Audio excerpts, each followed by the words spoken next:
Hello, my name is Abiriba for Abiriba Multimedia Network, and today we're in the beautiful home of Chief Barrister Jackson Agbai. Thank you so much for having us, sir. Thank you. Thank you. We are going to run right into the interview section. So, sir, when the name Chief Barrister Jackson Agbai is brought up in anywhere in Abiriba, in fact, I even think all the way to Lagos where I live, it evokes respect. So, can we get to know you, sir? Well, I don't know. Like you said, my name is Jackson Agbai Abah. I'm a lawyer by training. Practiced law for quite a while. Eventually went into banking. And after 10 years, sitting on the board as a company secretary, legal advisor to a bank, I found myself outside the bank and then ventured into business. I'm into real estate, and then part of the real estate mix for me is that I'm more into the hotel industry now. So I own 3 hotels for now. All right, thank you, sir. I think someone's upbringing plays a part in how they are as a person or who they grow up to be. So, sir, could you enlighten us about your upbringing? Well, my attitude is to say that, like they usually say, you see water in a glass half.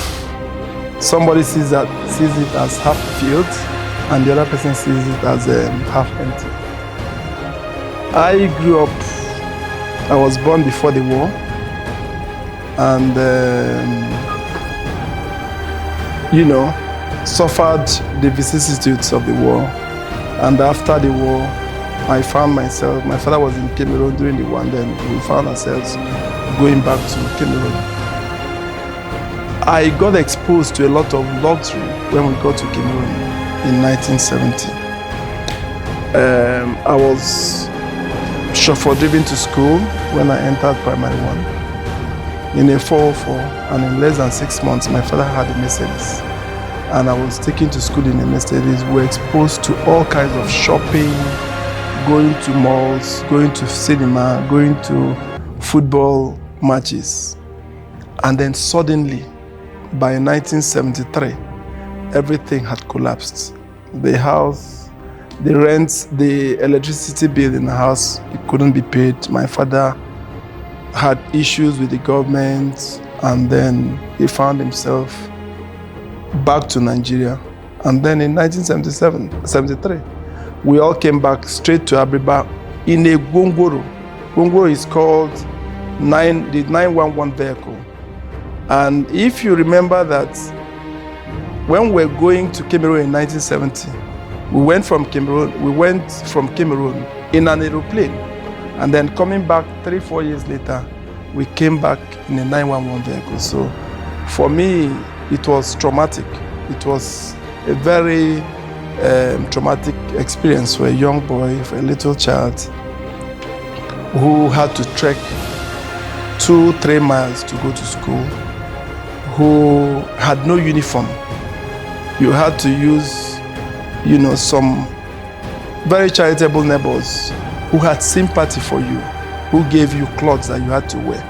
And because they were bigger neighbors, you had to use plantain leaves,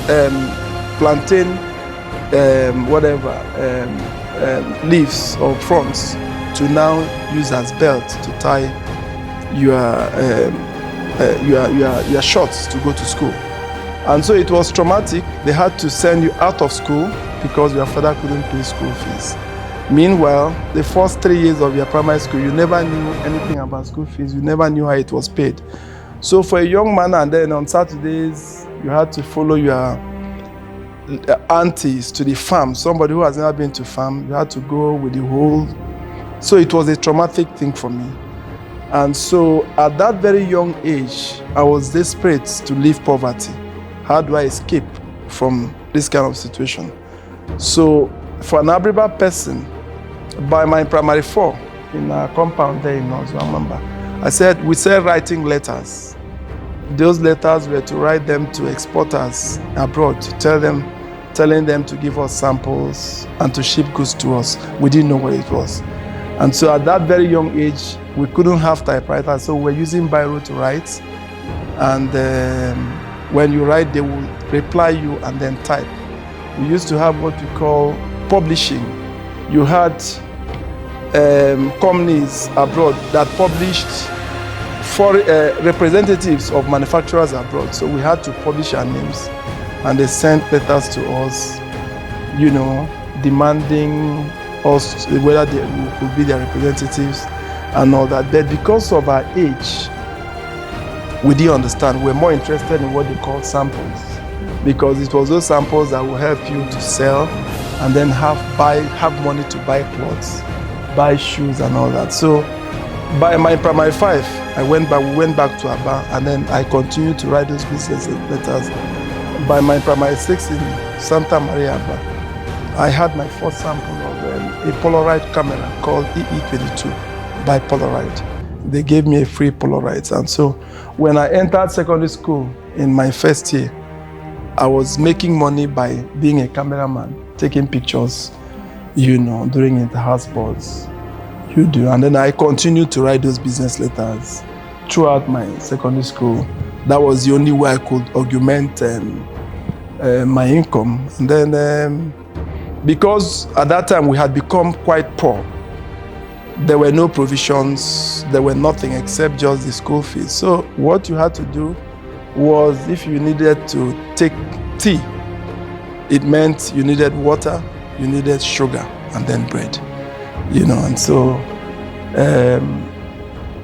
for me it was shaped, you know, that was what shaped me.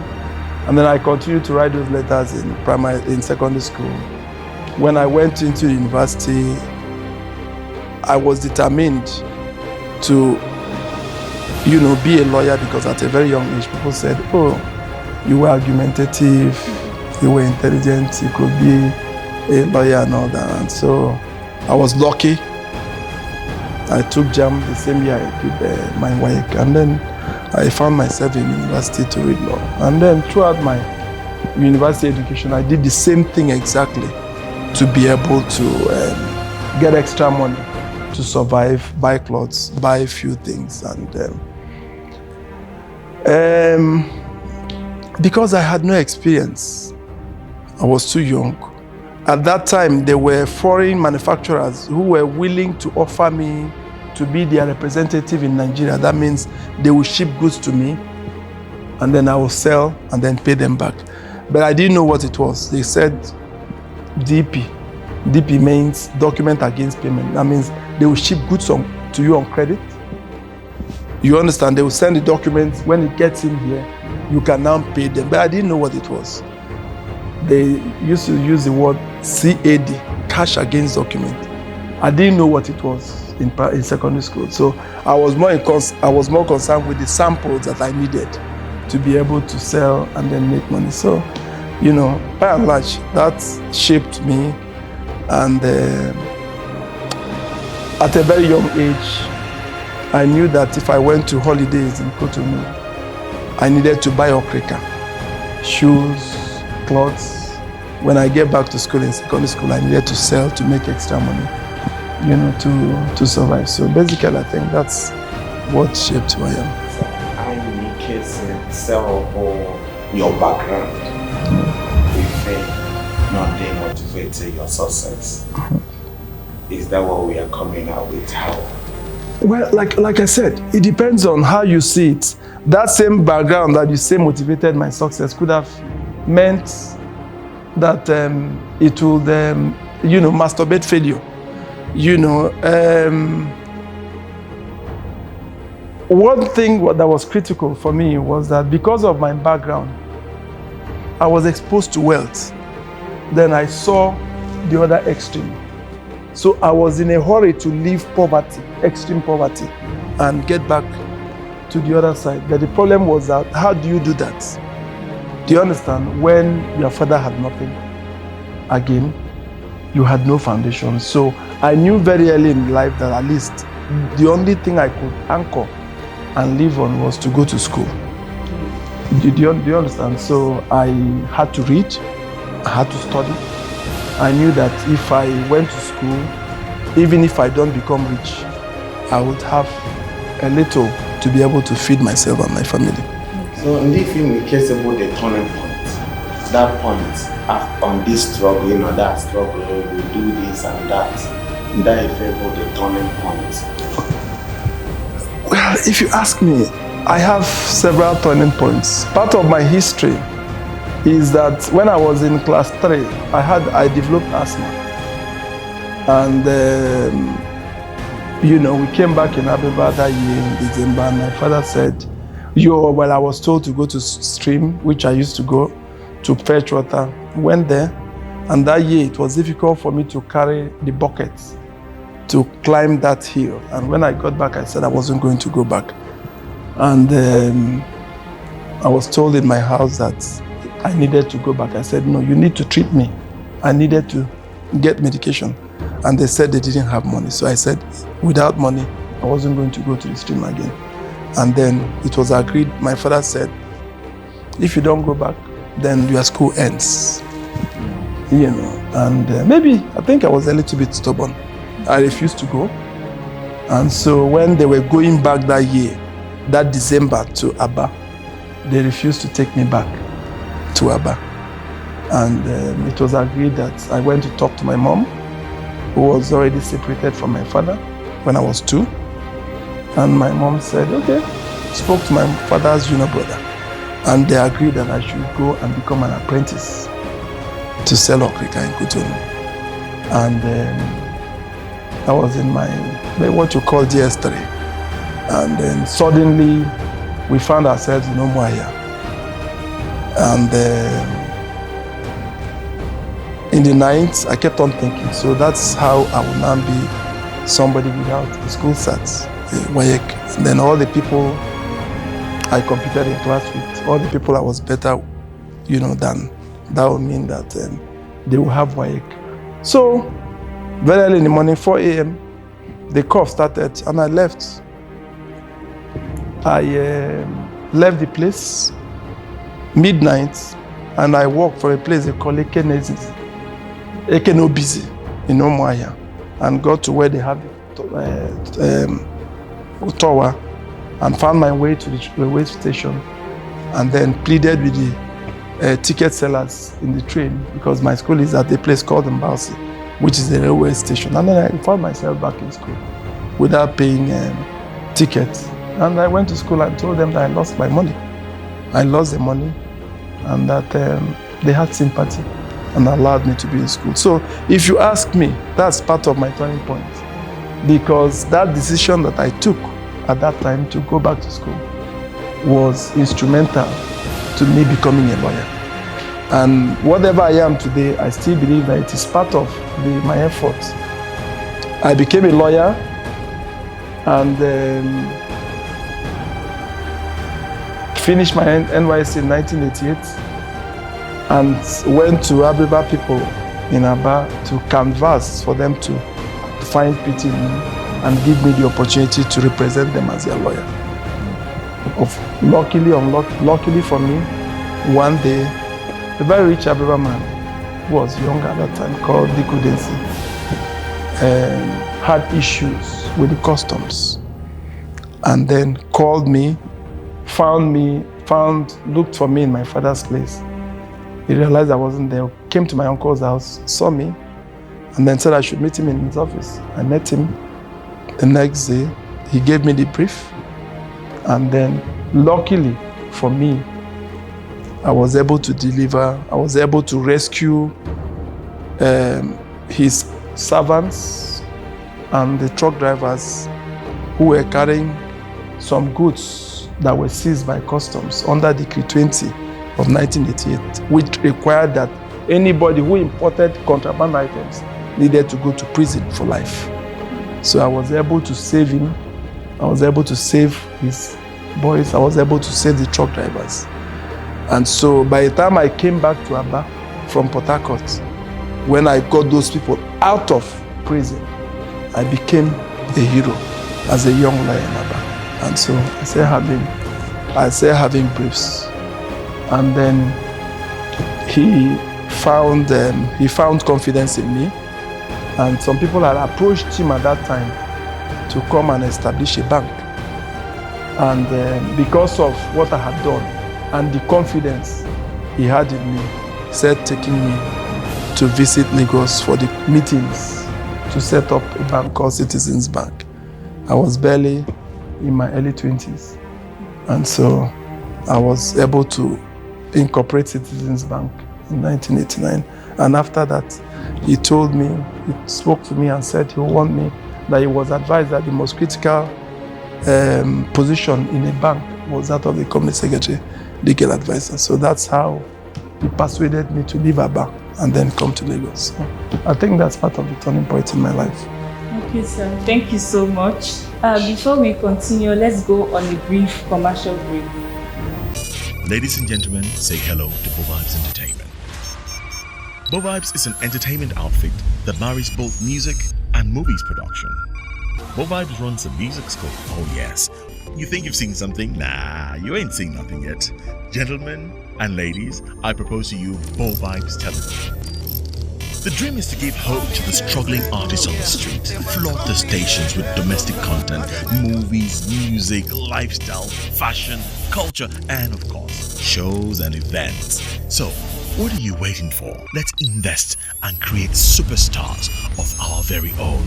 That struggling artist on the street can be our own Jay-Z, Arnold Schwarzenegger, Shakira, Akon, Angelina Jolie, and all the legends. You need me and I need you.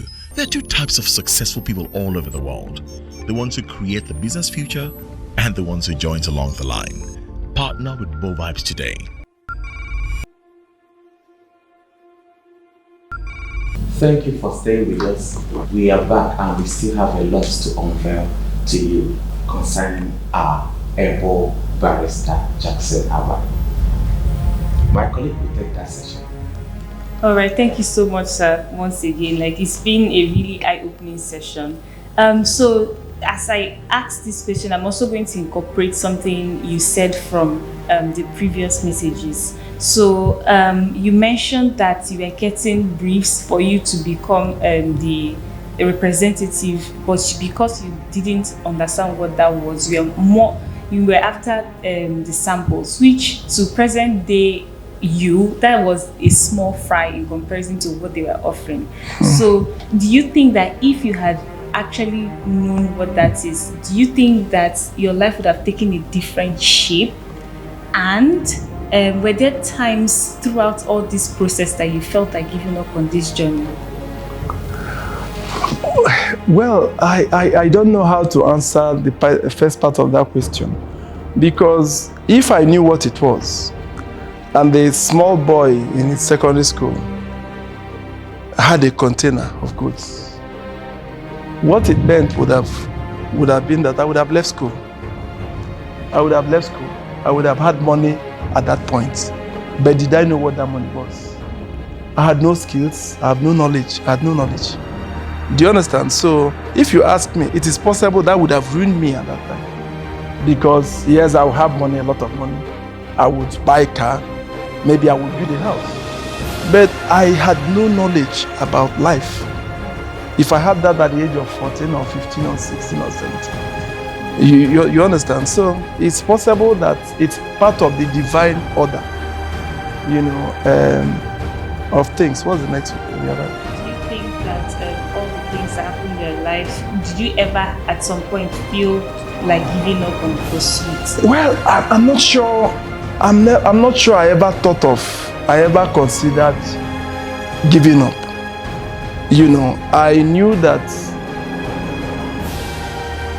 poverty is a perilous situation. It's not something you wish for your enemy. Because think of it, a young man has asthma. And there is a drug called Ventolin, Franol at that time. They were pittance. And you didn't have anybody. Sometimes I had to go to I had an auntie who was living at Ndomuka. I would go to him because she was asthmatic, and I would say, she was a grandma. I said, please, I need some drugs. She said, the one I have is not enough for me. I can't give you. And so you feel that you are about dying. And all you need is a little drug to put into your mouth, and you are saved. And you didn't have that money. So I just don't know how I could have given up. I never thought of giving up. I felt that you either succeeded or that you failed and died as a person. So I'm not sure. There were frustrations. If you're asking whether there were frustrations, I had a lot of frustrations in life.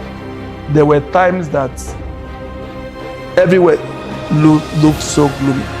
But I'm not sure the alternative was to give up. I'm not sure at any time I thought of giving up.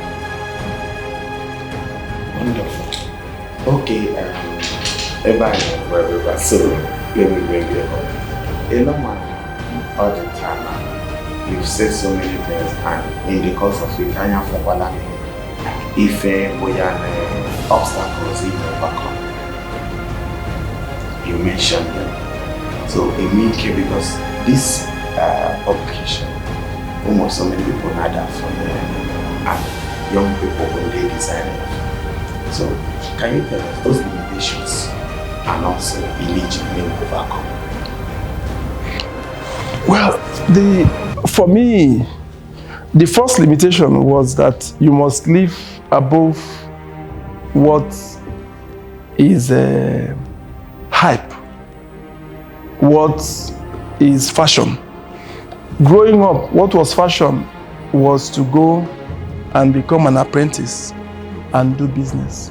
It was not fashionable to go to school. I knew at that time that at a very young age that there was no mutual antagonism between education and being a business person or going to school and being successful. When we were growing up in this community, the idea was that if you went to school, it was certain that you were going to be poor. That the fastest and easiest way to wealth was that you needed not to go to school and you needed to be a trader.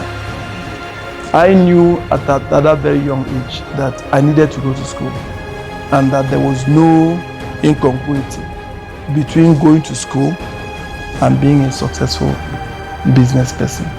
I knew at the back of my mind that I needed to be a business person if I had the opportunity. So I had to work hard. I had to study. I had to pass my JAMB. I had to go into the university. I had to graduate. And then I started looking for school. So basically, if you ask me, part of it is that to be successful, you must have a vision. And when you have that vision, you must be committed to that vision.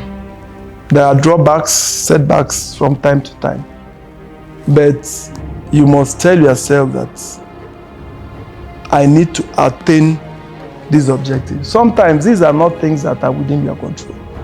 But one of the lessons I've learned in life is that if you have bold, audacious dreams, somehow the invisible hand of God tries to bring everything together to make sure that they crystallize. Thank you, sir. Basically, you've covered a lot of the questions that I hope to ask, but I cannot go away without asking if in everything you have gone through, your experiences, especially your experiences, would you say right now that your life and your success is everything you imagined, everything you envisioned? Well, first, I usually tell people, when people say, oh, you are successful, that's something I have doubts about. Because for me, success is a journey, it's not a destination. You don't become successful until when they put you down out there in the grave. And then those who are living will determine whether you were successful. And so the danger in we saying that we are successful is that there is no incentive for us to continue to work hard. until we realize that we are not successful. And success is a relative term. Success in terms of what? Is it in terms of financial? Is it in terms of finances? Is it in terms of our home? Is it in terms of our health? So it's a relative term. So I do not indulge myself in saying that I'm successful. I am a work in progress. I continue to work every single day. Success is almost a fleeting illusion that we want to attain. We never get there. So it becomes an impetus for us to continue to galvanize ourselves and then move further. Once we get to that point where we say we are successful, I think it becomes the beginning of our failure and our end. Thank you, sir. Let's take another commercial break, and when we are back, you can already tell that we are fully inspired by this section. When we're back, we're going to take the 3 last questions and wrap up.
Welcome back, and if you're just joining us, we've been having an amazing, inspiring session with Chief Barrister Jackson Agbai, and we are going now to the next question. So, sir, what inspires you? I inspire myself. I always tell myself that whatever I think I've achieved is nothing, but I need to move and up my game, so I get inspired by myself, believing that I have achieved nothing, and that the competition is not about the next person, it's about myself trying to be the better and the best of who I am. Thank you, sir. Another thing which agent if by Basare, you said something, Basare, one of your aunts, Daniel Nassau. Yeah, my grand aunt. Okome was such a that maybe 5, and then Mother I cannot release 1. Yeah, but that's the reality of life. But because you don't blame her. At that time, I didn't understand. I blamed her. I felt bad about it. But maybe she has that 5. She doesn't know that she doesn't know where she would get money to buy another one. A lot of self-preservation. Yourself first. She wants to be alive.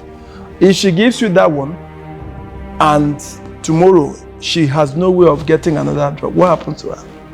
Now, why I cited that is this program is to encourage young everyone who is out there looking for a way forward. And from observation, I might say, at least we can vouch for, though we know we are a work in progress, and success we can emulate. Yes. So, if my area no out there, that job, able to become a better version of us. Fine. My attitude is that you must have vision. My attitude is that you must have focus. My attitude is that you must have determination. You must persevere. and believe that tomorrow is better than today. Today is not material. What is material is tomorrow. Once you have that at the back of your mind, whatever challenges you face today, you realize that your tomorrow is likely to be better than today. You're able to overcome. Okay, sir. Thank you so much. Thank you. Thank you, sir. So we come to the end of this interview session, and we are very appreciative for the opportunity, sir, to speak to you. And I'm sure a lot of people like myself have been inspired by your story. Thank you so much, sir. Thank you. Thank you. Okay, Thank you. so we have just 1, 2 things that we want to present, and we want to present, and then you do for us. This is but this is the new cool. Ono hebe musa nke di nke uku. Nke a di nke nta. Okay. And that is all make my road is break. Okay.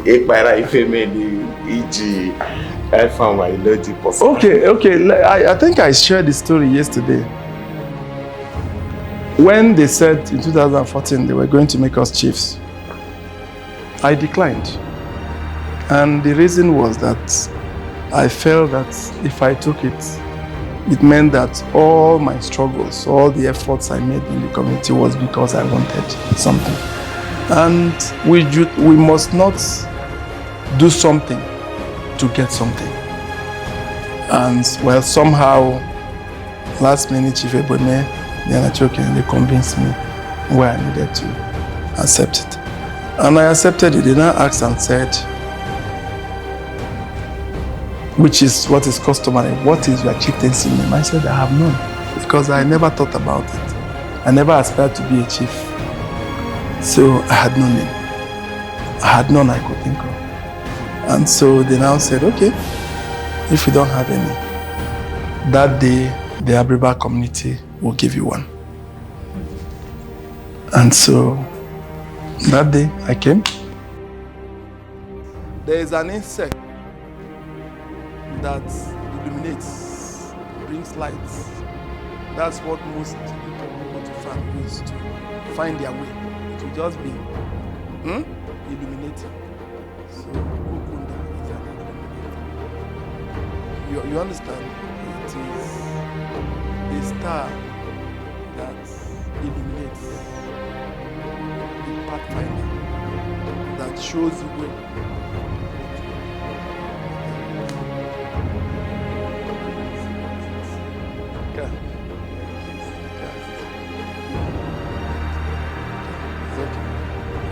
So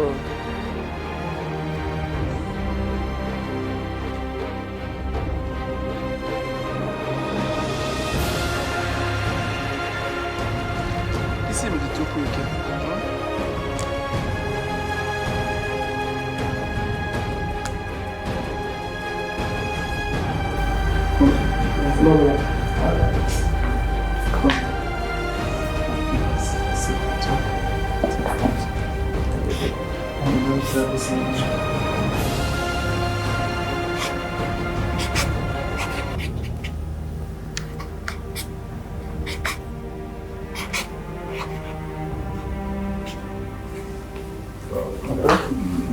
Thank you so much. Thank you so much. Let's take it. Okay.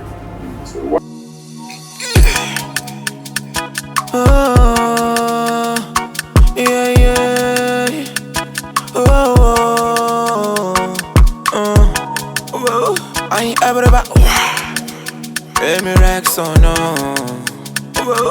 Emirax Okiri Abiriba Bundima